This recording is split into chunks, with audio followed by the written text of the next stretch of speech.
maal godhe garuu maal godha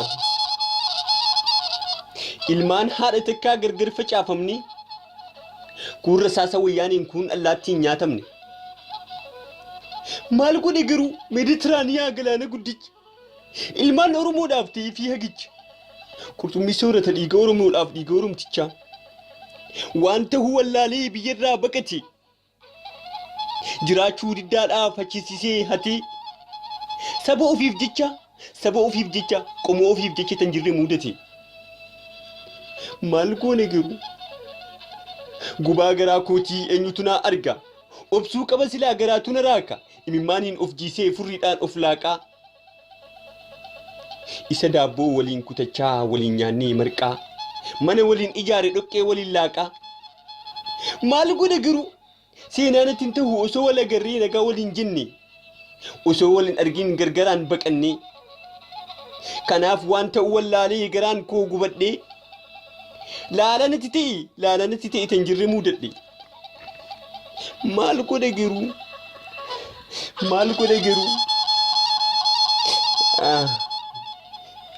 isa waliin dhugnee waliin nyaanne isa waliin qonnee waliin facaafne isa waliin aramnee waliin haamne isa walii gammadaa waliin gaddaa isa wal boharsinu akka hin taane adda maal godhe garuu kana yaadadheetiin mataadhaan natti ta'e buwwaa wanti kun hin jiru jaannati isiniif hawwa jaannati isiniif haa kennu ollaa nabii shahiidota waliin isin haa kaasu rabbi jaannati isiniif haa kennu ollaa nabii shahiidota waliin isin haa kaasu rabbi maal godhe garuu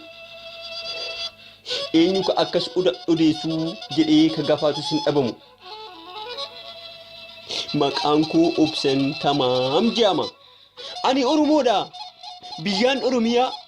keessatti immoo arsiisuu dee aanan kiyya anko Oromooti Oromoonnis kiyya maal godha obsaanii obsinaa waan goonu hin qabnu hayiqa teenyaaf lafa teenyaas guyyaa tokko hin dhabnu